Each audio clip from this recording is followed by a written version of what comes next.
You're listening to the Microsoft Innovation Podcast, where we explore the intersection of people, business, and technology. This year, we're adding a new show to our lineup, The AI Advantage, to help you learn the skills you need to thrive in the AI era. Welcome to the Co-Pilot Show, where I interview Microsoft staff innovating with AI. I hope you will find this podcast educational and inspire you to do more with this great technology. Now, let's get on with the show. In this episode, we'll be focusing on PowerCat Live. How do they do it? What's the tech behind the scene? And how does Phil know when to talk to the audience? Today, we have guests from both the US and Spain on the call. Phil is a principal program manager at Microsoft Power Platform Customer Advisory Team. That's where the word cat comes from. And Simo is the founder of One Man Shot. You can find links to their bios in the show notes for this episode. If you want to get in touch with either of them, their social media, etc., will be available. Welcome to the show, Phil and Simo. Thanks. Nice to be here again. Thank you, Mark. Good to have you back, Phil. It has been episode 246 was the last time you were on air with me. So that's about 3 years ago. I like that you count time in episodes. The rest of us use months and years. You use episodes.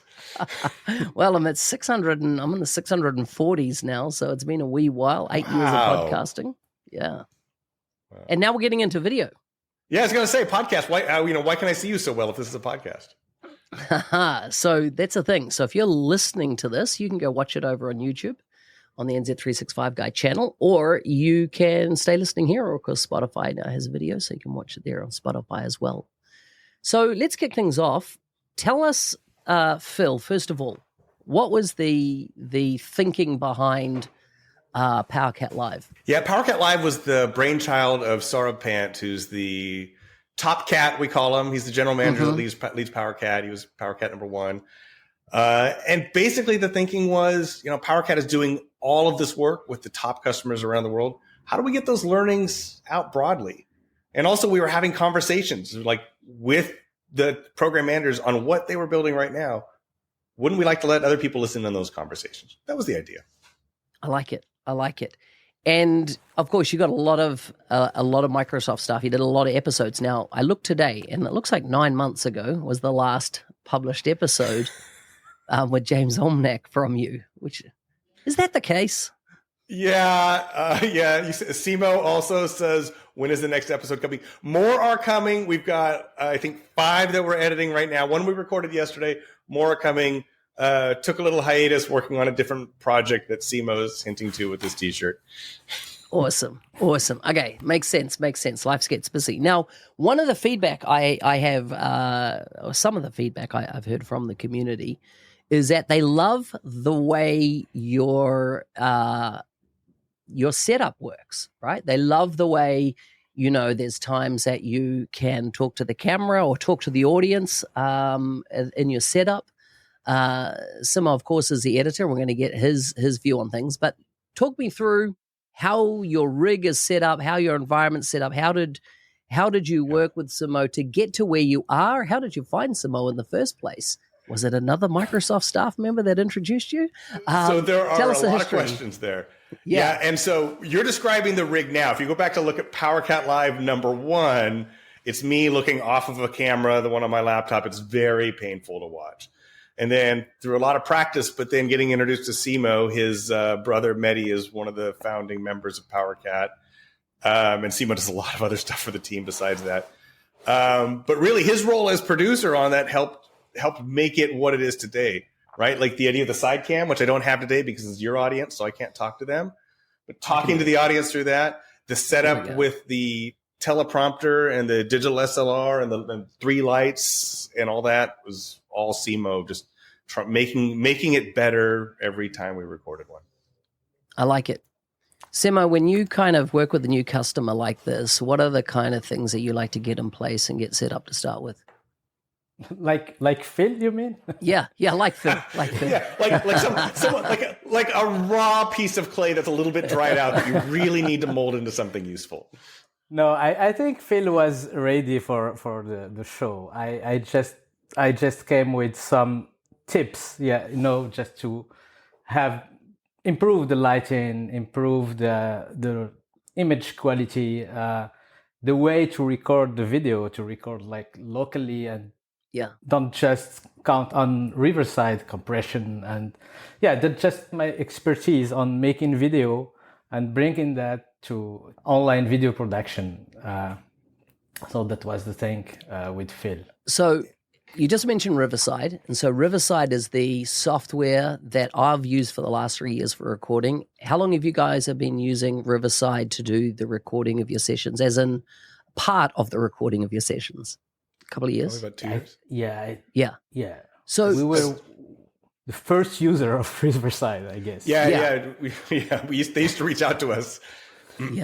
Because I was looking for a solution to record remotely. I was working on documentary at that time, and the COVID hit. I was looking for a way to keep recording my movie. And I was looking for a solution. I found I found Skype, Teams, and then I found Riverside, and it was like the only solution I found online. So can you explain why Riverside is so good for remote-based recording? I think just because we have the ability to record locally and then to upload that. The idea behind it is simple. We don't have this this compression that we have in real-time recording. So you have like kind of buffering. It's recording locally and then uploading. That's it. So we don't lose quality. So it's brilliant idea to do it like this. And I will say, Mark, like we do use Riverside in our recordings, but like this is Simo always pushing us to get better.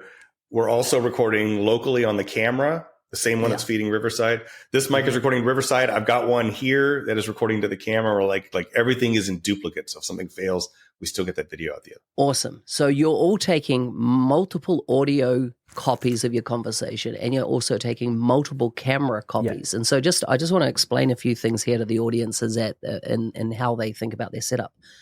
With Riverside, because everybody that is on camera, or if they share their desktop, so their screen to illustrate something, that is all being recorded as a separate file, not only audio, but also video separately on their local hard drives of their computer.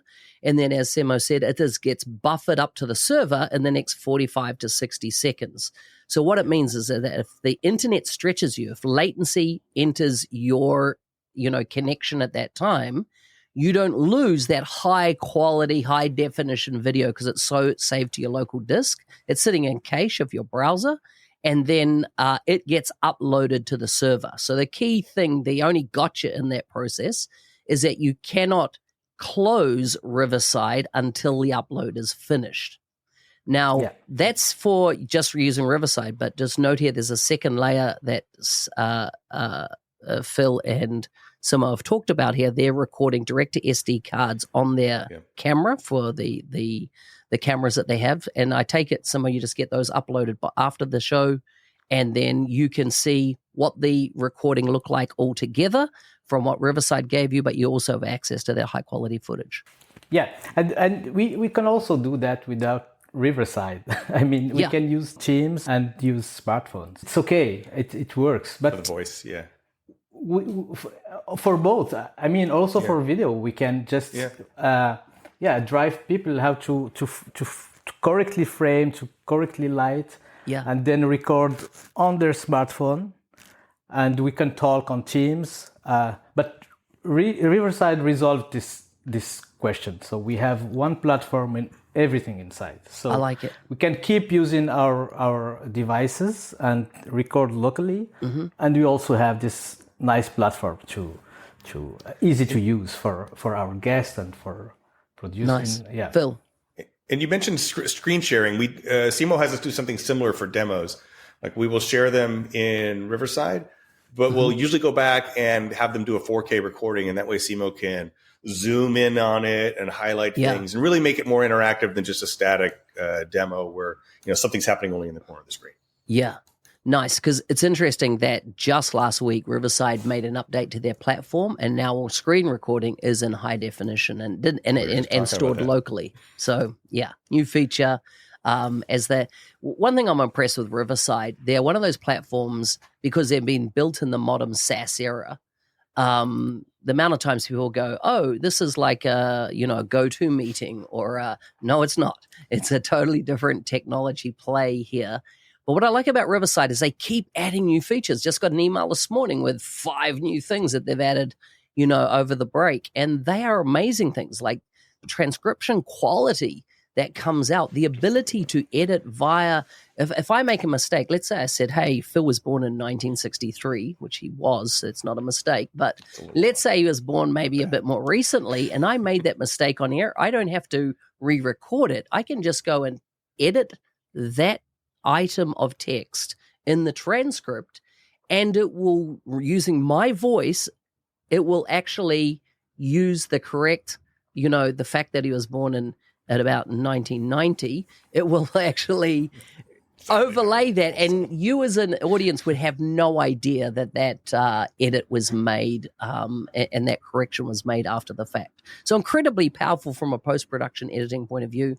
There's a whole bunch of other features like the ability to export clips and for social media promos, things like that from the platform as well that have been added all the time. You can add music beds.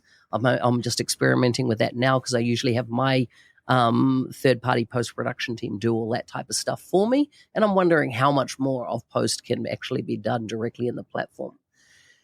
Will Spotify require you to put a sponsored tag on this ad, Mark, or on this podcast? Spotify? I only use Spotify for some stuff. Sponsored by Riverside. Promoting. No, Riverside. Yeah, I know. Massive promo for Riverside. No, when you posted that, it's sponsored by.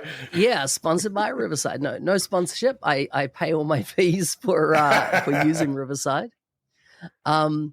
Which, just on an aside, I'm just going to bring this up about the MVP program and the value from the MVP program. I just jumped in to look at benefits that Microsoft give MVPs nowadays, and they've gone from there being benefits to there being benefits in the last 12 months, and that they have inlaid into the platform now the ability for you to access a lot of Microsoft licensing for doing this type of stuff.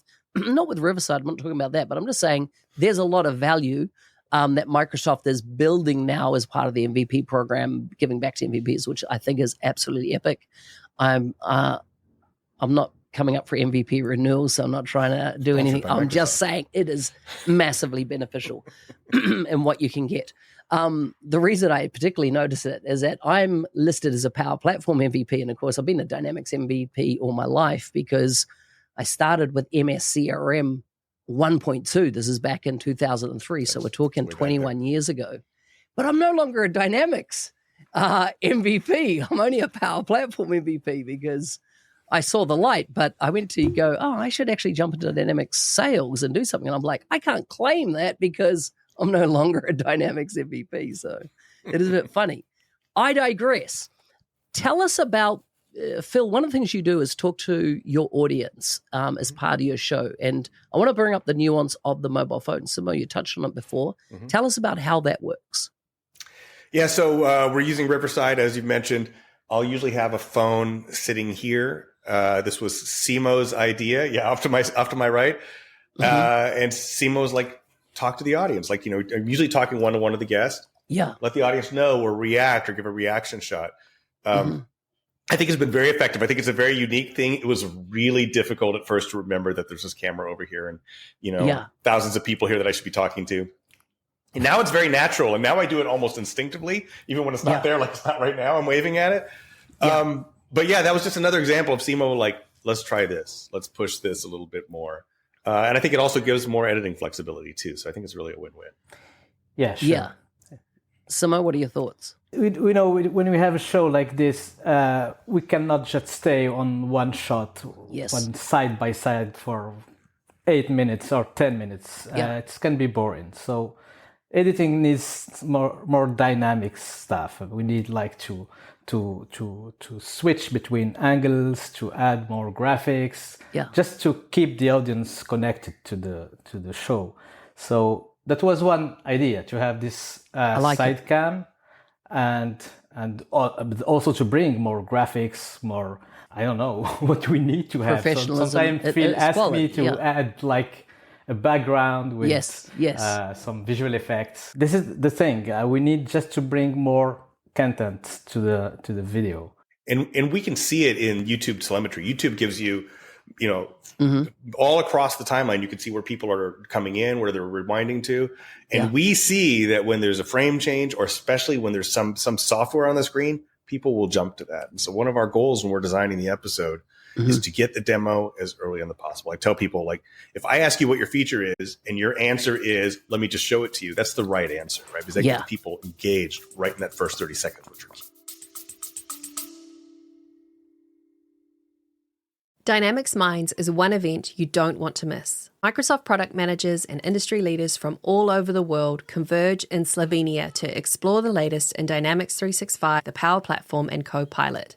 Expect 3 days of in-person community connection, trailblazing insights, and a location sure to inspire our creativity. Early bird tickets are on sale now, and podcast listeners get 10% off by registering via the link in the show notes. Hope to see you there. Yeah. And sometimes just reframing, like going from wide angle to close up and back to wide angle, helps to get more dynamic editing. So I like it. This is the thing. Or we put text on the screen, or it'll be like, hey, Simo, can you make Dataverse logos come out of Nathan Helgren's mouth? Yeah. Or can you make Clippy beside me, right? Like, nice. I just keep trying to think of, like, what is something weirder that I could ask Simo to do to see if I can break him? And I haven't done it yet. I like it. I also noticed in some of the comments on YouTube about your videos is that people are just here for the sound effects. That's also Simo. Yeah. I'm like, hey, you're making it squeak right there. I really like that. Yeah. Keyboard or mouse clicking. Yeah. And I like to add this kind of sound effects. It helps also to bring. It does help. Totally. Right. Yeah. You know, I remember years ago when I started off as a Microsoft certified trainer, MCT, back in the day, and my mentor at the time said, listen, you got to understand, we are here to educate people, teach them new technologies, but you've got to understand there's an element of entertainment to this as well. And he called it infotainment, right? We are providing information, but we need to do it in a palatable format, not a boring, mundane, type of experience. And I see it more these days with video. So we talked about the hardware. Is there anything else you want to cover on your the hardware, lighting, anything else before we look at how you think about the storytelling of a particular episode? Camera. Oh, is that what that's? I don't even know. Simo taught me how to coordinate, how to configure this camera, and I don't touch it. So without these lights, it looks like I'm sitting in a dark room, and that is the rest of my week. Nice. Actually, why don't we just cover what's your lighting hardware, Phil? Oh, I've got these. Elgato? Yeah, they're Elgato key lights here. And then I've got some cheesy Amazon light for the side. And then I've got for your side, Phil. Some bulbs over the top. Yeah, exactly. Yeah. Nice. And nice. I think you have this GH4 camera. GH4 real lens. Yeah. Yep. And then is it a prime lens? Is it a prime lens? Yeah. It's 14 millimeter with wide aperture. Yeah. With no distortion, so we don't have this like distortion. It's close to fill. It's not too far from you. The camera is not too far. You don't need like 10 meters. So I take it the lens is probably more expensive than the camera. The lens was amazingly expensive. I don't know camera gear, and I was like, "What, Simo? The lens is." Yeah, but usually the lenses are more expensive than the camera. Yeah, totally. Yeah. So what's the brand of hardware for the camera? Is it a Sony? GH4, is it Panasonic? Is that Panasonic? Okay. Yeah. Yeah. The only problem we have with Panasonic is there is no autofocus. So you need to go on Sony brand or something more expensive as well. Here. Yeah. I've used Sony until with Sony until I've got rid of it recently and gone everything Elgato. Even my teleprompter, which I'm looking through, I'm using the HD Elgato camera, which I've just found it just works. I got overheating issues quite a few times with Sony, and Sony has a reputation overheating, particularly if you can do 4K or Yeah. And the thing with the prime lens, it's that we can get this real depth of field. Yeah. And not this fake one that we recreate in post-production. Exactly. And I like this. I like some nice bokeh. It helps to focus on feel and exactly not to see everything in the background that can be disturbing. Yeah. You mentioned the teleprompter. I think the teleprompter is actually a good hack. They're not that expensive, and it is an important piece of equipment, right? But having that camera right there, and then I've got a screen here that's showing us or words I want to say or whatever. It's a hack. It makes you look like you know your stuff. Oh, totally, right? Totally. I tell you what, when I was last at MVP Summit, right, March last year, I had delivered to me the Elgato teleprompter because it wasn't available anywhere in the world. It only just been released. And I had another MVP who's based in Seattle pick it up, give it, as I'd bought it, had it sent to his home so he could bring it to me. I didn't want to miss it. And I tell you, this Elgato teleprompter is an absolute game changer, not just for this type of scenario here, but for Teams meetings. Yes. Because in a Teams meeting, when you're communicating with someone, right, most people in Teams meeting are like, look, I've got a screen up here, so they're looking here because all their audience here, or I've got a wraparound screen here, or they're looking over here. And there's a disconnect that's happening. And I was, and it was highlighted to me earlier this week. I was on a internal meeting call. There was 5 of us on the call, and I was saying some pointed stuff that needed to land, that needed to connect. And the thing is, I could see everybody's faces, and I could see straight away, was I getting the connection I wanted, with people? And I cannot overemphasize enough if you do a lot of work through Teams to get yourself and once again, I'm not sponsored by Elgato in this case, even though my key lights are all Elgato, or my Stream Decks. I've got 2 Stream Decks on my desk, plus I've got a foot Stream Deck underneath my desk. Interesting, what I use that for is if I'm in a conversation and I want to record something, I can just hit a foot pedal and I'll actually start grabbing my screen. If it's like, hey, I needed that information, I needed that screenshot, and it's quite a handy little hack. But the Elgato camera, the high definition, the most expensive camera, and the teleprompter are absolutely amazing pieces of kit to have if you're in tech and you're doing a lot of conference calls. I highly recommend it. And I use it for the videos too. Like, you can see it on the side cam. I have like the talking points that we've discussed ahead of time, so that I could be there and I could scroll up. I'm basically listening, like, did the person say or talk about everything that they wanted to talk about? Nice. Or do I need to ask them a question to get them back around? Right. I'm just kind of keeping a mental checklist while they're going. I like it. Because it's easy to get going like this and you forget. So are you using the script feature inside Riverside to do that on your screen? No, I've got some software. You've got some additional software. Yeah, from the Windows Store is like $8. Yeah, but it does a nice semi-transparent kind of overlay, and you can drag it around beautifully. So the Elgato teleprompter has that all built in. And because it's been built as a teleprompter, it has its own screen, about, I don't know, let's say 8 inches across, maybe 10 inches screen on it. It does all that reverse screen, all the pop round, and I can quickly edit up my script here and it will instantly appear. I can control the scroll speeds, all that type of stuff. It's just part of the Elgato That sounds Elgato great. system. Yeah, I had to buy a reversing monitor, and they're not easy to find. No, they are very difficult. In fact, I even at one point reached out to the Microsoft team on Windows saying, hey, could you provide a monitor function that would allows me to flip for teleprompter? Yeah. Nobody has it. Nobody has that type of, it's a more modern request, I suppose. But anyhow, this tech works. Phil, what are your thoughts? How do you scribble out an episode? How do you make sure you've got good storytelling, length of episode? And I'm going to just give you a bunch of questions and just let you riff on your thought process around it. But how do you think about, hey, here's the topic. This is how we're going to break it down. These are the talking points we want to land. If you bring somebody on like a James Olnick or, Charles Lamanna or Ryan or any of these type of folks, they're obviously not across necessarily fully where you want to go. And how do you bring your guest in on that journey with you? Yeah, you're right. There's kind of 2 different types of episodes. There's the feature focused ones, and then there's the kind of the Charles, Ryan, James, exec ones. For the feature focused ones, we start with the arc that is, what is the feature? Why is it better than what was before? How are customers using it? And call to action, right? That's kind of our basic arc. But we then we pull that apart and expand on it based upon the state of the feature, right? How preview it is. Do we have licensing terms defined yet, or is it just really out there in preview for free? Yeah. and really what the presenter, what the PM wants to show. My job really is just to take a PM who's used to having an audience of half an hour with a customer to describe this feature, to be the audience, right? Say, okay, well, what would someone else want to know who isn't fully invested 80 hours a week building this thing, right?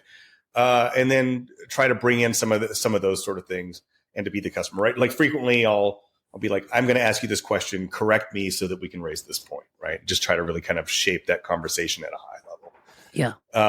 And then the exec ones, of course, are much more structured. Anything, especially dealing with AI right now or anything like that, right? We like have, parameters we want to work within. Totally. And of course, like talking with Charles or Ryan, they give these talks every day. Yeah. And so part of that is just what we talked about earlier is like, we hear these all every day at Microsoft, but how do we get it out to more people? How do we just get some of those nuggets out to everyone? And so a lot of that message is already established from what they tell people. How much does relationship come into play? And I say this because, you had James on, and I've had him on my show a few times, and there was a bit of banter up front about looking good, his hair and stuff like that.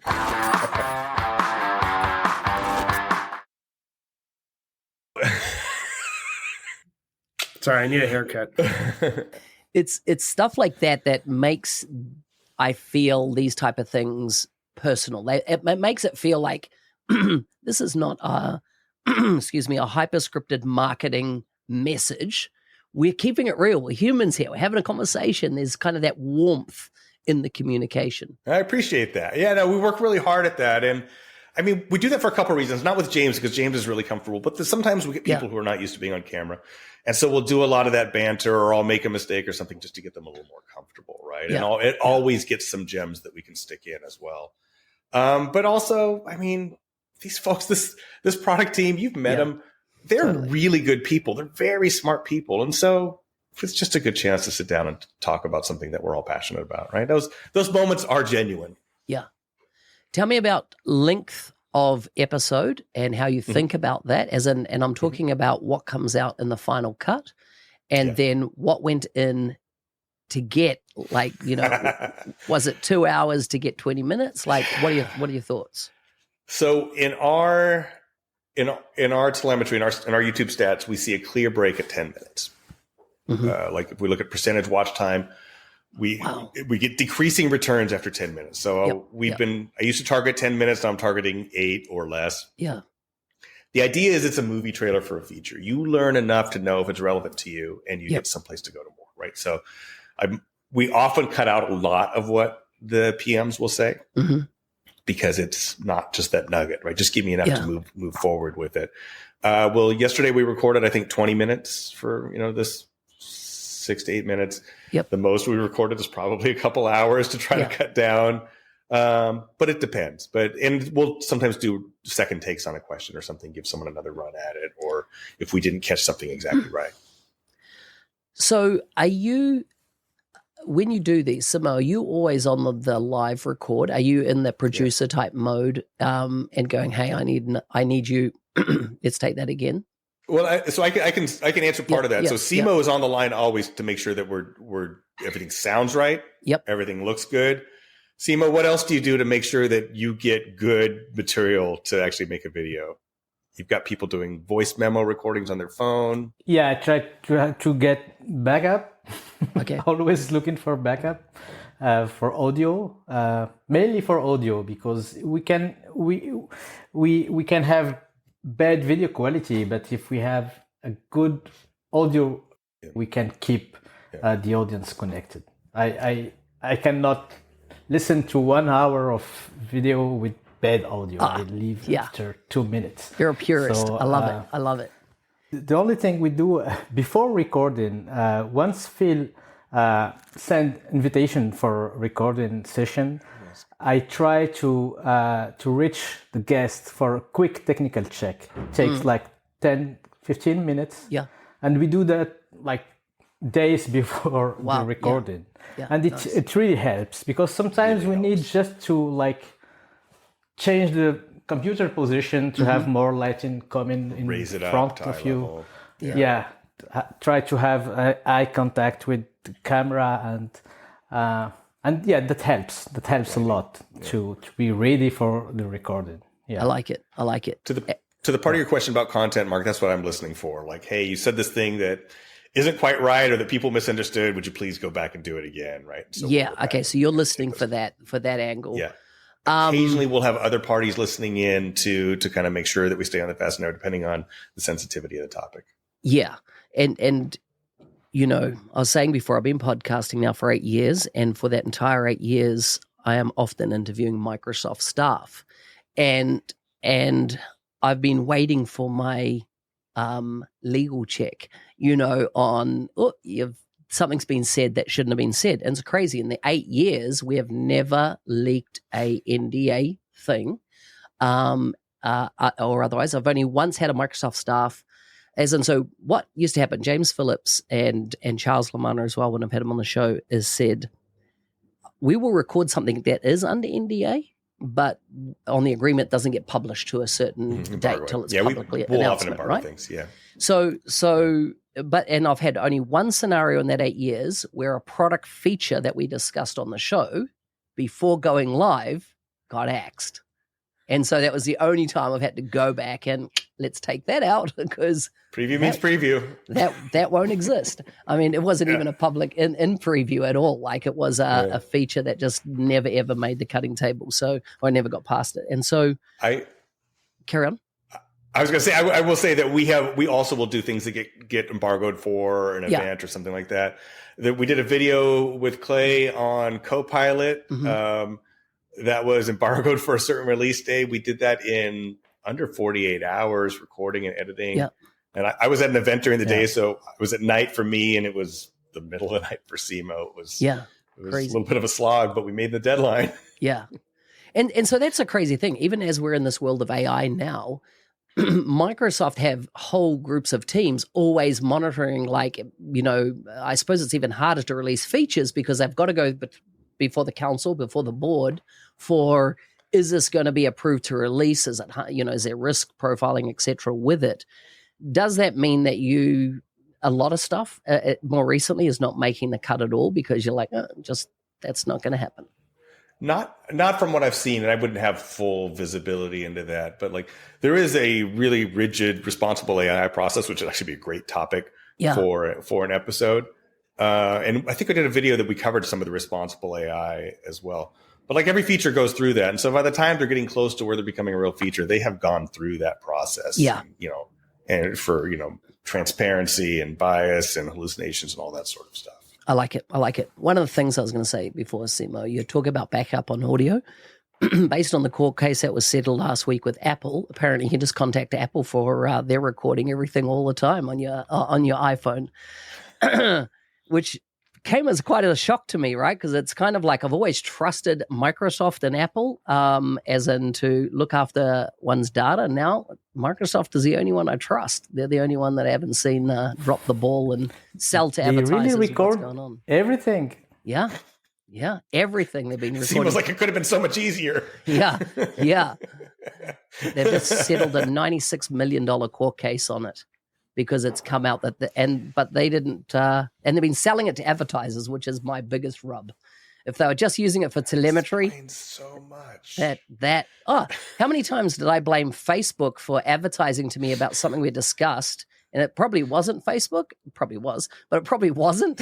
It was Siri listening or the mic listening, and then handing it off to the advertisers that are going to pay for, hey, I was just talking about going to Malaga or something like that, and then posting me an ad on that topic. So interesting. But another you of all source. People I wouldn't expect to be afraid of being recorded, Mark.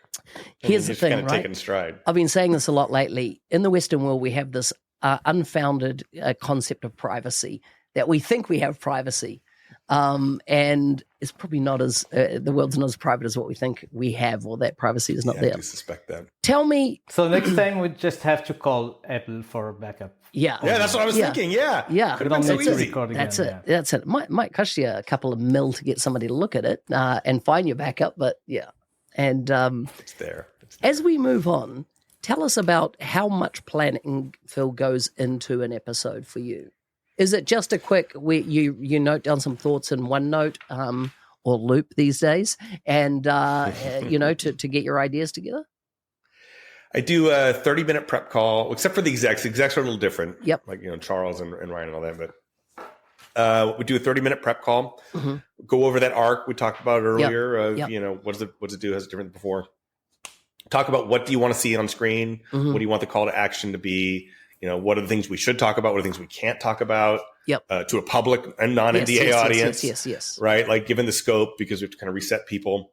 And then we just kind of script out the questions, and I take bullets on what I expect them to say. That's what I put in the teleprompter. Yeah. But 30 minutes, then we go off of that, and we kind of riff within a structure. Yeah. On the recording. So they're just bullet points. You don't have full word for word teleprompter. No. In fact, every now and then someone will type all that in, and I said, please take it out, because you could tell you talk to them, and then you ask them a question, they're like, sure. And they come over here and they start reading, right? Yeah. We've even had some time where we have people go through the demo and they turn into a demo robot. Yeah. And then I'll just say, now describe your demo to me. That's the version we kept, and then we just intercut the demo, right? Yeah. It's just completely different. Nice. So important, switching context in that scenario. Okay, so you've got your script together, you got your camera, hardware, etc. set up. What happens from a post-production process? What is that for you? How does that work? How soon, Simo, do you turn it around? What's your workflow? I suppose Simo's waiting on me. Yeah. Can I share my screen with you and show you go for it. Share your screen. Case of editing so you can. And you're using DaVinci Resolve, right? You're using DaVinci Resolve, is that right, for this piece? Yeah, I love this tool because we have everything inside. We can do motion graphics, VFX, audio mixing, color grading. I have all my editing process inside DaVinci Resolve. I've created the intro, all the motion graphics that's epic. See on our videos. Yeah. So you do all that intro and outros, you're doing them all in DaVinci? Yeah. Excellent. For example, just this lower third animation we did for the first version of the video, we can go here on Fusion. It's another tab here, or we can go inside from here. And here you have another application, like another software for VFX and for motion graphics. Yeah. So I can start animate here and tweak this and change the name and do everything. And then back to my timeline. So I don't have to. When I was working on VFX years ago, we had to edit on software, then export everything to another one to add motion graphics, and then back to the editing, then go to another software for color grading. So with DaVinci, we have everything inside. I love it. And we keep focusing on our timeline. And I have also my own presets. So, for example, I need this zoom effect. I have created this one. So I have just to move it where I want. So I can customize everything. Yeah. And I have all this preset customized for PowerCat Live. Okay, so I have this folder structure on my hard drive. So when I get files, I get my footage here from Phil, from GH4. It's what Phil records internally. And here I have my Riverside tracks. So I have this side camera and the front camera. So first I start by creating a track for Phil and a track for the guest. I just need to check if everything is synced and to sync the files coming from the camera. So I create this track for Phil and then one track for the guest. I sync the audio and everything. And then I have to create a side-by-side track. Let me go back to the track with Phil and Clay. When I get this track from Riverside, I start color grading. It was before and after. Nice. So I try to bring the skin tones to have like a darker background. And the same for the guest, before and after. So I try to match the two sides. So once I have all these tracks, I create a multicam timeline with all the sites I need. I have field tracks here, I have guest tracks side by side, the phone track, and the screen share track. And let me create a new timeline. I can just bring my multicam track here. So I have everything inside. Everything's in sync. I can go side by side here and see the multicam. So then I start editing, just cut in here, choosing I have this thing from Blackmagic. Oh, yes. Yep. Switch between camera. Yes. Is that just running on an iPad? Yeah. Yeah. So then I have to switch between angles. Nice. I have just this week Copilot in Power Apps to make the video more dynamic. And I have this screen share here. I can see the screen share and bring this when I need it. Yeah, superb. Okay. Superb. So once I have the edit, I share that RAFCAT with Phil. Yes. So he can give me some feedback, and he just add markers to tell me like to add the screen. Brilliant. Yep. To highlight something. Okay, so he'll put a marker and say, can you put a screenshot in here, or can you put something in here? Exactly. Okay. So we communicate like this. I send him the video. We have this Blackmagic cloud where we can share project. Yes. And he start marking the video. So just to clarify for the audience here, so that tool allows you to send the video up to the point you've got it. He can then click on any frame in that video, add a comment. You can then see that back in DaVinci and be able to work on my timeline. Yeah. Beautiful. Yeah. That is epic. Okay, that's very makes cool. the work really faster. Yeah. And so when you go to export, are you exporting ultimately to go to YouTube, and are you doing it in 4K or 1080p? What are you export formats that you tend to use? I use 1080p for YouTube, mainly, and I have like higher version quality for archiving. I take it you're not publishing to YouTube. Microsoft, somebody internally from there is then doing the publish to YouTube.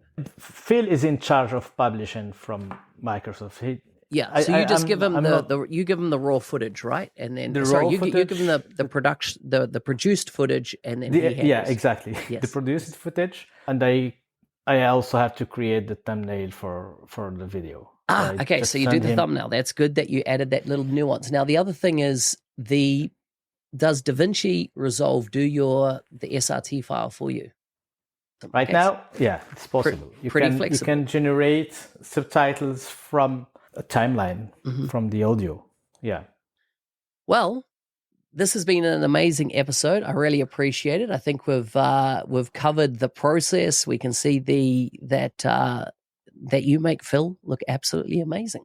This has been an amazing insight into the crafting of these videos. Thank you so much for coming on the show. It's great being back here. We should do this more often, Mark. Thank you for the opportunity, Mark. My pleasure. Thank you, sir. Hey, thanks for listening. I'm your host, Mark Smith, otherwise known as the NZ365 guy. Is there a guest you would like to see on the show from Microsoft? Please message me on LinkedIn and I'll see what I can do. Final question for you. How will you create with Copilot today? Ka kite.